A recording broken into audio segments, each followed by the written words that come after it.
Hier soir, à l'issue de leur réunion avec la procureure de Lille, les familles des victimes n'acceptent pas le classement sans suite de leur plainte contre le passager du véhicule qui a tué leurs enfants, leur mari, il y a maintenant 2 ans. Il y a énormément d'éléments qui nous laissent à penser que c'était un duo. Ils étaient ensemble, ils étaient dans une escapade d'alcool et de stupéfiants, etc., etc. Ils étaient ensemble depuis 48 heures. Ne pas passer par la justice, c'est vraiment banaliser ce type d'acte. C'est pas entendable. Ils s'appelaient Manon, Steven et Paul. Ils avaient 24 et 25 ans et ils étaient policiers au commissariat de Roubaix. Le 21 mai 2023, ils ont été percutés par une voiture.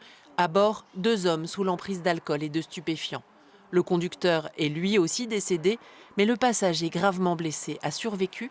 C'est contre lui que les familles des policiers ont porté plainte, en mémoire des victimes pour lesquelles, chaque année, elles organisent une marche du souvenir.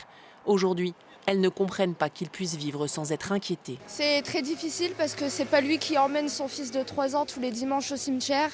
C'est pas lui qui vit seul, c'est pas lui qui est brisé. Il vit sa meilleure vie pendant que nous, on est en train de cogiter et pendant qu'on cherche des réponses. S'il y a aujourd'hui officiellement un classement sans suite, il n'est pas définitif. Et en fonction effectivement des éléments que nous apporterons, Madame le procureur acceptera ou pas de donner une suite pénale à ce dossier. La procureure de Lille n'a pas fermé la porte et confirme que les éléments apportés par les familles, notamment des vidéos publiées sur les réseaux, pourront donner lieu à d'ultimes vérifications.